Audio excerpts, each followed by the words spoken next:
अल्हम्दुलिल्लाहिल्लज़ी जल्ल वाला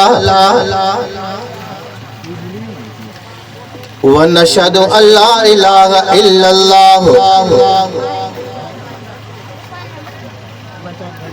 वहदहु ला शरीक लह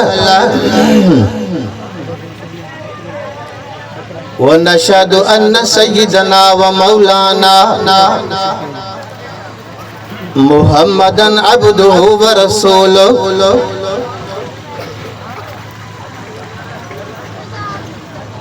कद काल सुब्हानहु तआला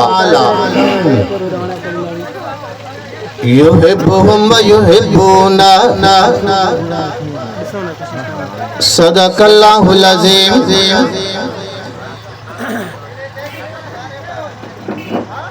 सभी सलाह सबूरी पढ़ो।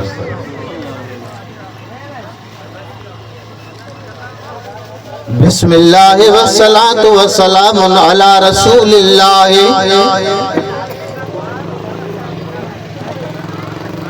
अज 3/12/2024 बमुताबिक यकम जुमादिल अव्वल 1446 हिजरी बरोज अंगारो बद नमाज़े वगैरह ता देर रात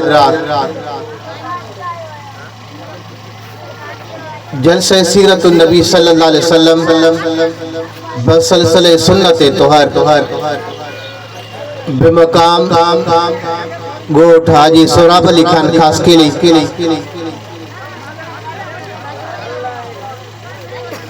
बैठक मोहतरम जनाब अदो गुलाम अली साहब खास केली संदस फर्जदान अर्जुमंदान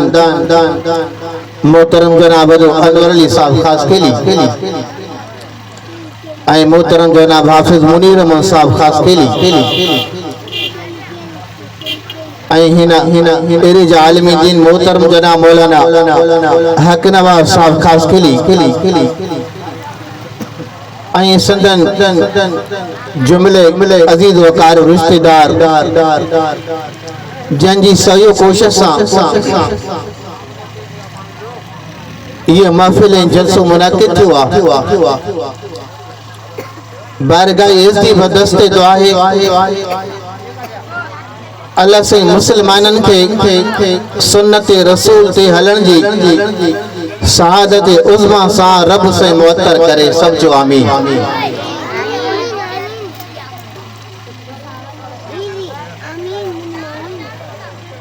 माशाअल्लाह ये गोठ नंढड़ो कोने ये गोठ भी वडड़ो पर कसरत सा नंढा बारा नजर अचन था आई असा जे हितां जे वडड़न खां ये महफिल खाली नजर अचे पई। उम्मीद त असां जा वडड़ा हितां वारा भी शिरकत कंदा। दोस्तों भारो ऐं मरूज़ात मुरतब कंदे जन जा नाला खाया उन्हनि सभिनि खे मुबारक पेश कयां पियो। अवां पाण खे भी गुनाह का बचायो ऐं उम्मत मुहम्मदिया अला साहिब सलात व सलाम के भी गुनाह का बचण जो दर्स दिनो लेक्चर दिनो आ।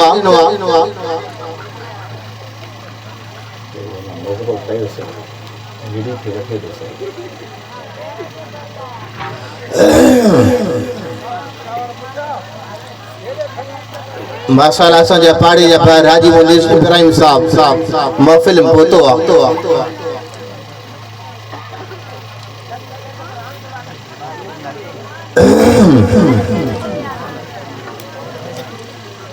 ये महफिल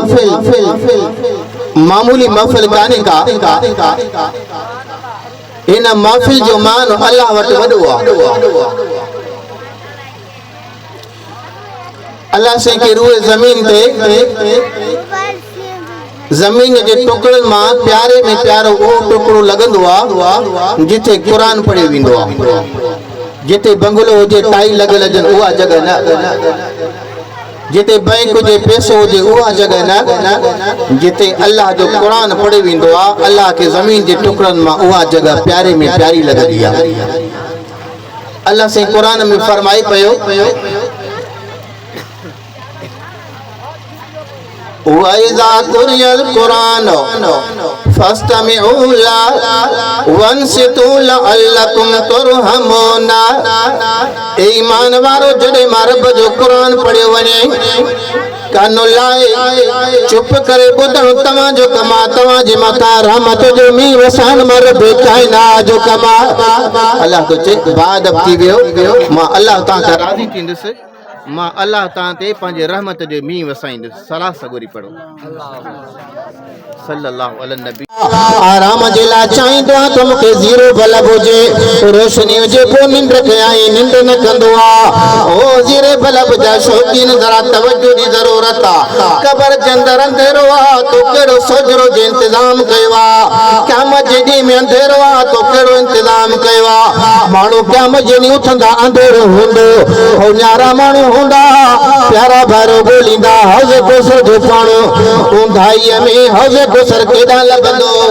ऊंधाई हूंदी हौज़ कोसर जो उन्यारो माण्हू सकरात आहे मौत आहे ओॾी महिल खां उञ थी लॻे क़यामत जे मैदान में उन्यारो उथंदो उन उन्यारे माण्हूअ खे पाणी जी ज़रूरत हूंदी हौज़ कोसर ॻोल्हींदो ऊंधाई हूंदी ओ मुस्लमानो ज़रा तवज्जो जी ज़रूरत आहे जेको चाहे थो क़बर जी ऊंधाई ख़तम थी वञे जेको चाहे थो क़यामत जो अंधेरो ऊंधाई ख़तम थी वञे अचे तो उलमा किताबनि में लिखियो आहे औलिया किताबनि में लिखियो आहे हदीस तय्यबा जो फ़ैसिलो आहे जेको फजर निमाज़ जे लाइ तौबा कंदो आहे नमाज़ फजर जे पढ़ण जो इत्माम कंदो आहे अल्लाह सां वाइदो कंदो आहे रब मां जेसिताईं जहिड़ो हूंदुसि नमाज़ फजर बाजमात अदा कंदो रहंदुसि अहिड़े माण्हू जे क़बर जी ऊंधाई ऐं कम जी ऊंधाई खे रब से ख़तम करे नूर सां तब्दील कंदो आहे नमाज़ फजर पढ़ण वारे खे क़यामत जे ॾींहुं हौज़ कौसर जो पाणी जल्दी मिलंदो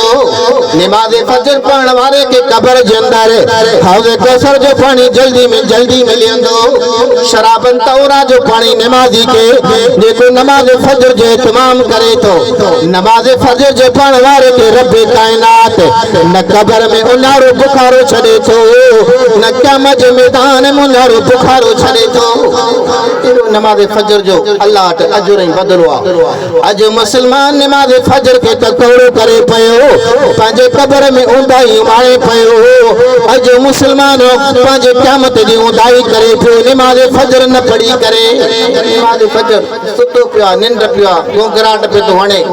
जीअं ॾिठो त सिज उभरण वारो आहे सवड़ मथां रली मथां घर भाती तारींदा लुड़ कंदा त उथण जे लाइ तयार कोन्हे को ओ मुस्लमानो ज़रा तवज्जो जी ज़रूरत आहे अॼु दुनिया जे अंदरि माण्हू दवाऊं खाई करे पंहिंजी नौजवानी बहाल रखनि था यार दवा वठूं हे फ्रूट खाऊं यार हीअ कोशिशि कयूं हीअ कोशिशि कयूं त असांजी जवानी बहाल रहे असांजो हुस्न बहाल रहे ओ मुस्लमान असांजे मदरसनि जा क़ुरान जा कारी ओ अॼु गुलाम अली खान साहब जे जलसे ते अचण वारो ज़रा तवज्जो ये जेके दोस्त परते बीठा आहिनि न इहे जेकॾहिं जी वेहंदा त उन्हनि जी महिरबानी थींदी अची वियो फरिश्ता तव्हांजो नालो वेहण वारी मजलिस में लिखंदा बाद थी वेहंदो अल्लाह तव्हांखे वॾो अजर ॾींदो अॼु मुस्लमान पंहिंजे हुस्न खे बहाल रखण लाइ प्यारा भारो टेबलेट इस्तेमाल करे पियो पंहिंजी जवानी खे बहाल रखण जे लाइ मां यको जॉन रहम थोरो न थिया इन परेशानी मां असांजा मदरसनि जा क़ुरान जा कारी हाफ़िज़ आलिमा 60 साल जा थी था वञनि त बि ख़ुदा जो कसम पोड़ा नज़र नथा अचनि तवज्जो बाबा हेॾे तवज्जो हेॾे जमायत जलसे में अचण वारा हेॾे असांजे मदरसनि जा कारी हाफ़िज़ आलिमा शेखुल हदीस कुरान जे पढ़ण वारा 70 साल जा थी था वञनि त बि पोड़ा नज़र नथा अचनि कहिड़ी ॻाल्हि आहे अचे पियो जेको पंहिंजी जवानी खे बहाल रखण चाहे थो मर्द आहे चाहे औरत आहे चए थो मां जल्दी थोरो न थी वञा किताबनि मां आलिम लिखियूं ॻाल्हियूं ज़बरदस्त ॻाल्हियूं अवां सां ते उन्हनि जा थोरा मर्दन औरतुन ने तोहफा मोकिलिया अथनि जेको चाहे थो मां जल्दी थोड़ो न थियां मां जल्दी थोड़ी न थियां औरत मर्द उनखे घुर्जे नमाज़ ज़ोर जे लाइ रब जे अॻियां तौबा करे ओ मुंहिंजा अल्लाह मुंहिंजो वाइदो आहे मां जेसिताईं जहिड़ो हूंदुसि जेसिताईं जहिड़ी हूंदसि मां जहिड़ो हूंदुसि मस्जिद में बाजमात नमाज़ पढ़ंदुसि अल्लाह मुंहिंजी तौबा जेसिताईं मां जहिड़ी हूंदसि घर में पर्दे जे अंदरि बाहयाती नमाज़ पढ़ंदसि बेपरी जी ओ मुंहिंजा रब मुंहिंजी तौबा अहिड़े मर्द औरत जी जवानी हुस्न में रब साइनात बरकत ॾींदो आहे एॾा अलाह सौदा कया आहिनि जे नमाज़ खे अॼु मुस्लमान मश्किरी करे छॾे वेठो आहे दुनिया जे कम जो टाइम हूंदो मिंट लम्हो पोइ न कंदो लेकिन मुस्लमान नमाज़ खे पोइ करे छॾींदो अॼु मुस्लमान जे करे चाहे थो दुनिया जे मुसीबतुनि वारे क़ैद मां रिहाई थी वञे मुसीबतुनि जे क़ैद मां जान छुटे बसि आख़िरी ॻाल्हियूं मुसीबतुनि जे क़ैद मां रिहाई थी वञे जान छुटी वञे प्यारा भाई उनखे घुर्जे त नमाज़ टे परी जी न छॾे तौबा ताइब थिए अलाह जे अॻियां तौबा ताइब थिए नमाज़ टे परी जी न छॾे नमाज़ टे परी जेको छॾे थो अचे थो उन ते अलाह से मुसीबत थी जेको नमाज़ टे परी जी नथो पढ़े जेको पढ़े थो रब कायनात उनखे परेशानी मुसीबतुनि जे क़ैद खां रिहाई ॾे थो एॾो वॾो अचो दुनिया जे अंदरि आख़िरत जे अंदरि अञा वॾा इनाम जेको चए थो मां दुनिया जे अंदरि ज़िल्लत वारी ज़िंदगी न गुज़ारिया जे मुंहिंजी सुकून जी ज़िंदगी अमन जी ज़िंदगी गुज़ारिया अचे थो किताबुनि जे अंदरि अहिड़े माण्हू खे घुर्जे मां हवाला नथो ॾियां जीअं लंबो चौड़ो बयान न थिए अहिड़े माण्हू खे घुर्जे त नमाज़ मग़रिब न छॾे नमाज़ जेको मग़रिब जी अल्लाह सां आत थो करे अॼु दुनिया जे अंदरि फेसबुक वठा लॻो पियो आहे मौलवी हेड़ा सॼी दुनिया वीचारनि मौलवियुनि ते कावड़ी पई आहे पर आलिम असांजा हज़रत मौलाना फज़लुर रहमान साहिब जलसा वॾा जलसा करे थो असांजे मदरसनि जा आलिम तालिब साईं मुसल्ला खणो मत नमाज़ फौत थिए मुसल्ला खणो नमाज़ छुटी कान्हे ही आलिम ही कारी ही हाफ़िज़ तौबा ताइब थी चुका आहिनि असां नमाज़ न छॾींदासीं वॾनि जलसनि में बावजूदु थी करे आज़ान जेके नमाज़ था पढ़नि जेको मग़रिब जी नमाज़ जो इत्माम थो करे अल्लाह से उनखे ज़िल्लत ऐं खारी खां बचाईंदो आहे अल्लाह से अहिड़े माण्हू खे इल्ज़ामनि खां बचाईंदो आहे इल्ज़ाम न लॻंदा अल्लाह उनजी हिफ़ाज़त कंदो जे लॻंदा न रब उनजी हिफ़ाज़त कंदो एॾो वॾो अजर आहे जेको चाहे थो मां दुनिया जे अंदरि राति जे वेले में आराम सुकून जो कयां सुकून जो आराम कयां दवा न खावां टेबलेट न खावां बग़ैर टेबलेट जे आराम अचे उनखे घुर्जे त नमाज़ इशा जो इत्माम करे अॼु मुस्लमान 10 टेबलेट वठनि था नशे जी उन खां बाद तो उनखे आराम अचे प्यारा भाउ इशा जी नमाज़ मर्द औरत तौबा ताइब थिए इत्माम सां नमाज़ पढ़े अल्लाह अहिड़े माण्हू खे प्यारा भाउरो मुसीबतुनि खां ऐं दुनिया जे अंदरि आराम खां रिहाई ॾींदो आहे एॾो वॾो अजर आहे एॾो वॾो सवाब आहे माशाअल्लाह जलसो हलंदो रहंदो अल्लाह खां दुआ मूंखे बि तव्हांखे बि अल्लाह से तौफ़ीक़ ॾे छाजी रब तौफ़ीक़ ॾे नमाज़ बाजमात अदा करण जी जेकी मरूज़ात मुरतब कया इंशाअल्लाह अल्लाह से क़बूल मंज़ूर फरमाए अवां असांखे अमल साद सल्ला मुअत्तर फरमाए वमा अलैना इल्लल बलाग माशाअल्लाह हिन वक़्तु नमाज़ थींदी जीअं साईं जन नमाज़ ते ॻाल्हायो हिननि जलसनि जा मक़सद बि नमाज़ आहे ऐं जलसो ॿुधो ऐं नमाज़ न पढ़ो पोइ त अमल ई कोन्हे को जिन साथियुनि खे वज़ू न आहे त जल्दी वज़ू कनि ऐं इंशाअल्लाह नमाज़ हिते ई इशा अदा कंदासीं उन खां बाद में इंशाअल्लाह हिन जलसे जा महिमान ख़ासि हज़रत मौलाना सईद मोहम्मद जाफ़र रिंग साहब क़ाज़ी अहमद नवाब शाह खां आयल आहिनि ऐं हिन जलसे जी महिमान ख़ासि सिंध जा मशहूरु मारूफ़ नात